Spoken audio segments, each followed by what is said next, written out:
اس وطن کی جو جس کو کہنا چاہیے نا کہ وہ ہے نا جن کو بنیادوں میں نہ جانے کتنی ماؤں اور بہنوں کی حرمتیں شامل ہیں. اور پاکستان جب بنا تھا تو دو قومی نظریے کے اوپر اس کو بنایا گیا تھا, اور دو قومی نظریے جو تھا وہ یہی تھا کہ اس ملک کے اندر جو ہے ہم اللہ تعالیٰ کے حکم کے مطابق زندگی گزاریں گے, ٹھیک ہے نا, بے شک, اور ہر شخص کو آزادی حاصل ہوگی. لیکن اللہ تعالیٰ کی محبت میں ہم یہ زندگی گزار رہے ہیں.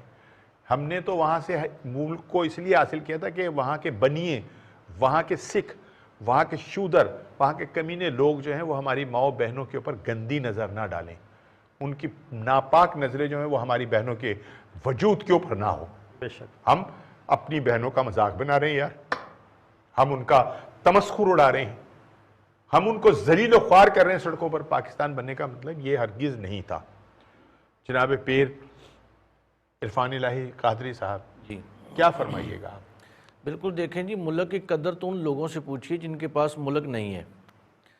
ملک کی قدر تو مقبوضہ کشمیر میں جا کر ہماری جو مائیں بہنیں ہیں ان سے پوچھیے. ملک کی قدر برما والے مسلمانوں سے پوچھیے کہ کس طرح سے ظلم و ستم ہو رہا ہے. اور یہی بات تھی کہ جناب اقبال علیہ رحمہ نے اور جناب قائد اعظم محمد علی جناح رحمۃ اللہ تعالیٰ علیہ نے اور اس کے ساتھ ساتھ ہمارے مشائخ عظام نے, علماء کرام نے ان کے ساتھ مل کر اس لیے یہ وطن حاصل کیا تھا کہ ہماری مائیں بہنیں محفوظ ہوں, ہمارے مساجد محفوظ ہوں, ہماری خانقاہیں محفوظ ہوں, اور ہم اس وطن میں آزادی کے ساتھ اللہ کی عبادت کر سکیں, اپنے رب کو راضی کر سکیں اور مسلمان ہونے کا حق ادا کر سکیں. اور آج ہمارے لیے یہ لازم ہے. ہمیں کیا معلوم کہ پاکستان کس طریقے سے کتنی قربانیوں سے ملا ہے, لیکن بھائی جب ہمیں مل چکا ہے تو اب ہمارے اوپر لازم یہ ہے کہ جس مقصد کے حصول کے لیے اس کو حاصل کیا گیا تھا, اور پاکستان یہ فارسی کا لفظ ہے, پاک لوگوں کے رہنے کی جگہ, اگر دوسرے معنوں میں کیا جائے تو اس کا مطلب ہے پاک جگہ.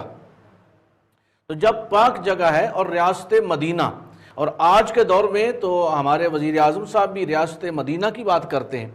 اور پھر دوسری بات یہ ہے کہ پوری دنیا میں مدینہ طیبہ کے بعد یہ ملک پاکستان ایسا ملک ہے جس کو اسلام کے نام پر حاصل کیا گیا تھا,